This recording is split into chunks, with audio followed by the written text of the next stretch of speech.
Another shout out to the Sod Poodles store. God, I just can't stop spending money. Dude, their lights are turned on because of Michael Knowles. So they got a new Sod Poodle Titleist hat, and I was like first in the line. It's this white hat, and I don't like white hats because I get them so dirty, and I bought it. It says Sod Poodles on it. I was in the store the other day, and they have about 4 different PFGs now. And I was like, kid in the candy store, like, oh my gosh, which one do I want? Be still, my heart. Just so you know, Michael's going to get married this fall. It's going to be in his Sod Poodle gear. Yeah. That's all he has. Did I tell you about my tattoo? I'm just kidding. Is it on your lower back? Tramp stamp. It's a poodle stamp. I got a really bad joke. If you make a Sod Poodle coming up out of his crack. Yep.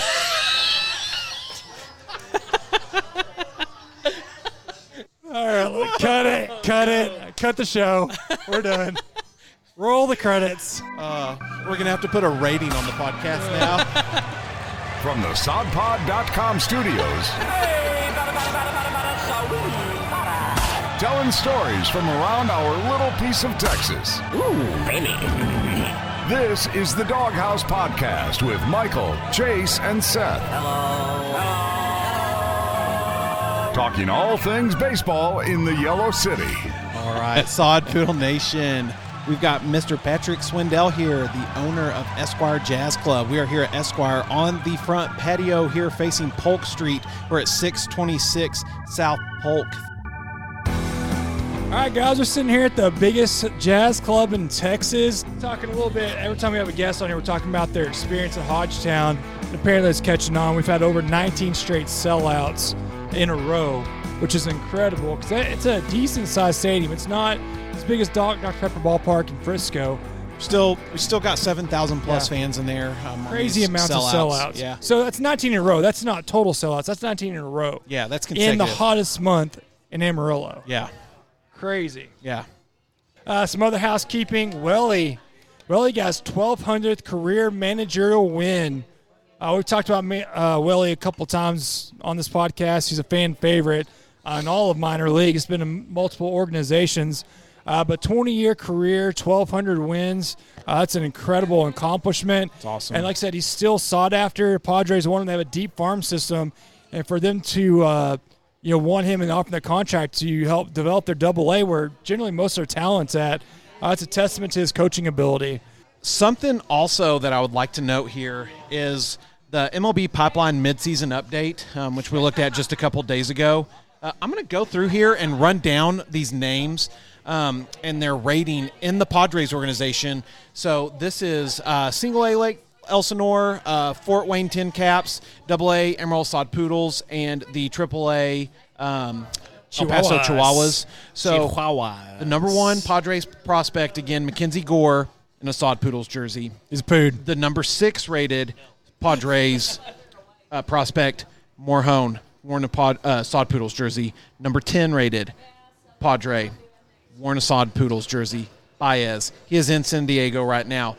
Munoz, number 11, 13, Owen Miller, 14, Hudson Potts, 18, Ronald Bolaños, who has been killing it. God, he is such a good pitcher. We just called him up from Single A Lake Elsinore several weeks back. That dude's been throwing lights out. Number 20, Edward Olivares, who has just an incredibly hot bat.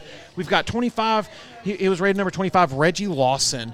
We've not seen Reggie Lawson in quite some time. He was is a Hodgetown opener. Yeah, Hodgetown opener. He's on the IL. Is he still on the IL? He is still on the IL. Number 28 is Pedro Avila, who did get called up. He was the first Sod Poodle to get called up and go to San Diego and play. He played against the Diamondbacks. I believe it was in Arizona. Pedro Avila has been on the IL, but good news, Sod Poodles fans, good news, Padres fans, Avila is starting his rehab work in Arizona. So that's good that he is back and getting some reps in. And then number 29 prospect for the Padres is your own Buddy Reed, who on this podcast, so Buddy Reed started out very, very hot, if you didn't know, Patrick, and we coined a term for Buddy Reed because he was playing so good, we called him a stud, so we called him Studdy Reed, and it's caught on. It has caught on. The Twitter world has been talking about it. People are calling him Studdy. You hear people you hear people in the ballpark saying, let's go Studdy, when he comes up to bat. Way to go, Michael. Yeah, so So hashtag Michael's Sod crowning achievement is Yeah. coining the term study read. I have. I'd love for you to give me a nickname. Maybe to catch on. Couple more Woolworths, we got you. Yeah, one more drink and we'll have a good one for you. Okay, good. Yeah. I want you to think about it a while. We did also have the most famous person to come to Amarillo for a Sod Poodle game was the St. Diego Chicken. San Diego. Anybody go see that game? I was there. We bought a standing room only ticket. We stood out in left field. He pants the Springfield Cardinals third baseman. Now, I don't know if it was the actual third baseman or just an actor, but it was a world-class show. I mean, the guy's been doing it for like 40 years. It's the same Incredible. guy. Never gets since old. like the 70s that's been doing this act. Is he in a walker? Yeah. He's like, I mean, he's I heard a the guy's legend. underpants were a lot like your shirt. It was the same print. Yeah, well, they were white with like big red hearts. Oh, okay. Well, so they ran in the news story. They ran the news story the other day. It hadn't been here since San Diego was an affiliate, so in the early 80s. But he actually did come here like 2009, I think, to Potter Memorial when the Dilla Villa, whatever you want to call it. It's a great show. Very, Well, I very have to, entertaining. can I share a story with you guys? Yeah, go ahead. Talking about mascots. It must be the Woolworth talking to me, but years ago at the Dilla Villa, my youngest son won one of these contests, where the kids come out and participate. So they called up Trevor Swindell, please come down. You've won the Dizzy Bat Race. Yeah. He says he's going to be a contestant there. Yep. So I go down with him, and when we get there to sign up, the lady that's taking care of that looks at him and says, "Oh, he's got to be over 10." I said, "Oh, and so the lady says, Dad, why don't you do this for your son?" Right? So being a good father, I say, "Okay, sure." So there's two of us. They take us down. You know how that works. You do the 10 spins around the bat. You go from home plate to third base and back, and you see who wins, right? So I look at my opponent, and I size him up, and I say, that guy has to weigh at least 275 pounds. I'm gonna win this deal. I'm going to wax him. Yes, I am. So, not really thinking, you got to go 10 times around in the bat. 10 times around the bat. So I think, go fast. Let's just get really a good head start. So I go 10 times really fast, and he's like on number 3 by the time I get to 10. And I straighten up, and I start running towards third base, and then all of a sudden the whole plane of the earth goes about 60 degrees. And I'm like, oh, I'm running sideways, And I think, once again, brilliant mind, I think, run faster. You'll get centrifugal force will pull Speed you. is your friend. Yeah. Full speed, So I'm running, and I'm not straightening up, and I'm really starting to list towards the dugout, and there stands the Dilla. He's right there. The mascot is right there. The Dilla Dude. The Dilla Dude. And I plow right into him, and we both fall into the dugout Nice. on the third baseline. Yes. Oh, that's and awesome. just in a heap. And I climb up out of there just in time to see the fat boy beat me.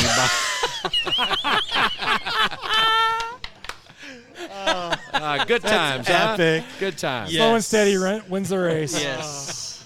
So I'm looking forward to a rematch. Yeah. I got an entertainment story from the old Dilla Villa. So I turned my 25th birthday. We bought the party deck on the first base line just past. It's basically in front of the bullpen. God, the Dills have been gone for a long time. How old are you? So old, so old. So I just got back to Amarillo, and it's basically my entire work floor at Bell. I mean, we're a big group, and then had spouses and stuff. I think it sat 60 people, all you can eat and drink. Sounds like trouble. And the guy comes up and is like, "Hey, it's your birthday." I was like, "Yeah, this is my birthday party. My wife set it up. Like, she's a sweetheart." "Well, great. You're going to be the seventh inning entertainment. You're going to run. You're going to shuffle to second base, do 10 push-ups, and then do skip or jump rope all the way down to third base or whatever." Well, we're into this birthday pretty good. I'm wearing flip-flops, and I haven't worked out probably since I was 22 or so, which I was at this point still a pretty in shape guy. but I hadn't been lifting. I definitely hadn't done a push-up in about 4 or 5 years. I was like, oh, yeah, I got this. Don't worry about it. You know, I know that feeling. I got a little confidence right now. It's my birthday. I'm feeling good. 9 beers in. Yeah. I feel no pain. And so I kick off my flip-flops, shuffle down, like cut the mess out of my feet on that infield dirt. Oh, yes. So I can't even walk. Hadn't done a push-up in 4 years, so it took me a little longer than I like to admit to do 10 of them. And it is something else. And, like, I just remember the look the third baseman gave me, like, dude, you are weak. You are a weak dude. And, like, I just want to, like, go crawl in a hole. Hit the gym, bro. Yeah, but I just remember the next day I couldn't walk because my feet were cut up. And then, like, my pecs hurt so bad I couldn't, like, lift my arms over because I hadn't done push-ups in so long. Yeah, I think there's a moral to both of these stories, which is if you ever get called upon to do one of those deals, decline. Yeah, don't do it. You're not 19 anymore.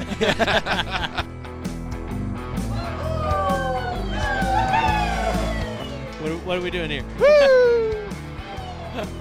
Woolworths. Got to bring it from the ballpark.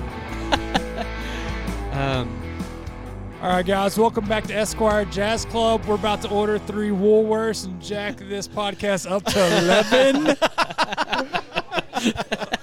It's going to be good stuff, man. But the Esquire Jazz Club very much has that same vibe. You know, it's going to be a night out. It's going to be good music. It's going to be good drinks. It's going to be great company. And it's going to be comfortable. I mean, it's what you want to experience when you want to go out. Very comfortable feeling. I can't think of the word right now. It's classy. It's classy. Yeah, it's classy. It's a good place to bring your lady friend Yeah. on a night out on the town. It's a good place to come with your buddies. Yeah. You know, it's just an all-around Yeah. good place to hang out. It's a night you're going to remember your experience, for sure. You're going to remember the experience here, for sure. Well, I appreciate that. To me, what I picture as a perfect night is getting in your vehicle, listening to the Sod Pod podcast on your way to downtown, parking here on Polk, coming in and having a adult beverage here at the Esquire Jazz Club, and then walking over to Hodgetown to watch a baseball game. To me, that would be a perfect evening. So Well, I challenge everyone to experience that. I would just add to that, after the game, come back over to the Esquire Jazz Club. Because on Fridays and Saturdays, we don't close till 2 a.m. Oh, see? So that's there you go. the perfect gathering place after a Saudis win. Well, I agree with you guys. I think if you want to impress somebody, bring them to the Esquire Jazz Club for an evening because it's a clean, it's classy, and there's great drinks, great entertainment, but there's no dress code here. The only thing that I ask is that people who come here just love to have a good time and love good live music because one of the challenges I think of having a jazz club in Amarillo, Texas is you kind of have to teach people what jazz really means because they've had limited exposure to what jazz is. Some people jazz is New Orleans jazz, it's Dixieland, or it's Kansas City jazz, or it's elevator music. Elevator music, exactly, all those things. But, there's not another genre of music that has a larger umbrella of different styles. I mean, jazz is rhythm and blues. It's blues. It's soul. It's Italian. It's Italian bluegrass. It's Italian bluegrass. Yeah, Brazilian jazz guitar. Exactly. It's so influential, really, to every other genre of music in today's day and age. So I agree with that. Exactly. So, even though it's classy, like I said, we don't have any kind of a dress code. A lot of people who come here dress up, okay? But all people are welcome that enjoy live music. Jenna wouldn't let me wear my Crocs, though. Shouldn't wear those anyways. Hey, if they're clean, I'm okay with that. So let's talk about some of the Sod Poodle's hot bats. Again, Sod Poodle Nation, we are here at Esquire on Polk Street. Beautiful July evening. The wind is not blowing, which makes for an even better Amarillo evening. But some hot bats. If you look down Amarillo Sod Poodle batting averages, I think there's a couple guys batting 1,000. They've gotten one stab at it, and they may be in the pitching category. But if you're looking at position players that are playing quite often, guys, we can't not mention Ivan Castillo, and Edward Olivares. Crushing it. Yeah. They're Guys have some hot seeing the sticks right ball now. very well in July. So, as of 7/22, Castillo had a 19-game hitting streak. As of today, Ivan Castillo's hitting .333, and he's the AA Texas League batting leader. Yeah, what else is new? Yeah. Those guys have been mashing all season, really. And I feel like they're not getting the props that they deserve. Same with Olivares. Olivares, as of yesterday, was hitting .302. Their sticks are electric. They're crushing the ball. I just feel like they're not getting what they deserve. And, guys, we've got to watch for these guys. These guys are hot prospects. I don't expect both of them to be in Amarillo for too much longer, quite honestly. Speaking of crushing bombs, Hudson Potts, 455-foot rocket. 455. Hudson Potts. Wow. Annihilated. Let's put that in perspective. That's over bar 352. Oh, That's Way that's flying. That's past a Joey Barton. Gallo shot right there. That's a Yordan Alvarez shot right there. I heard that Hodgetown got a phone call from a weird number, and they answered it, and this is the FAA, and they were upset that they didn't register that because it was flying in the air. My gosh. 455. I mean, let's talk about the longest home run this year. Chase, who has the longest home run in the MLB this year? I don't know that. I don't know the answer to that one. Oh, man. It rhymes with Nomar Mazara. Nomar Mazara. Yeah. Just 505. say it's Nomar Mazara. 505, baby. 505. Okay, yeah. Upper deck. Yeah. Got That- ballpark you know, in Arlington there are not annihilated. but one or two or maybe three 500-plus shots a year. Yeah. So Very rare. That's 455 is well impressive. above average. I'll tell you that right now. oh yeah. 455 is a crush. Update on Taylor Trammell. He's actually been added to the Padres pipeline prospect list. He's now slotted in at number 3 on the Padres prospect list. Number 1, obviously, as we've talked about, being Mackenzie Gore. Number 2 is Luis Urias. I mean, the guy, he's already been. I mean, he's up and down. barely a prospect at this point because he's. I mean, I guess he still holds rookie status because of MLB service time being up and down as he's been. But Padres Twitter's ready to kick Ian Kinsler out of San Diego for Urias. Yeah. bye. Which hurts my Rangers' heart, but you know. So we've got to ask everybody that's been on the show. We've got to ask, what's your take? 2 questions here. What's your take on the Sod Poodles being in town? What are your thoughts on that? And 2, did you have an opinion with the name? Or did you have a name in mind that you were hoping that they would name the team? What did you submit before they did the 5 that they narrowed it down to? What did you submit? That is a great question. I actually submitted the Amarillo Jazz. Nice. And I got absolutely no response, no acknowledgement even. I don't know if they know this, but Amarillo has the biggest jazz club in Texas, so maybe we should have gotten more consideration, okay? It should have, really. So that was my submission of a name. And I have to admit, I like so many other people, thought Sod Poodles, ridiculous. This has got to be a joke. It's a marketing ploy that will never happen. And lo and behold, it did. But I, like a lot of people, have caught on to the actual caricature of the mascot and think it's really cool. Yeah. In fact, I own a hat. Why I didn't bring it tonight? Well, because I guess we're not videoing, right? Is that right? Not yet. The only reason you guys did this with me because you said I had a face for radio. So I don't have my Sod Poodles hat on. But, no, I think in terms of the impact, I think anybody, any business or organization that brings people downtown maybe for the first time or the first time in a long time is a good thing for all of us. We want to thank you for letting us come down here and record in this beautiful location. You're very welcome. Thank you guys for being here. Come back anytime. What are we doing here? Wars. Got to bring it from the ballpark. And episode 16 of the Doghouse Sports Talk Show on the sodpod.com is a wrap. Since recording this session, there have been a few roster changes. Van Gansen, Colway, and Orozco have been called up to AAA El Paso. Travis Radke has also been called back up to El Paso. With an outfielder hole on the roster, Tyler Benson was called up last week from Lake Elsinore. Benson has worn Tri-City, Fort Wayne, Lake Elsinore, and Amarillo jerseys this season.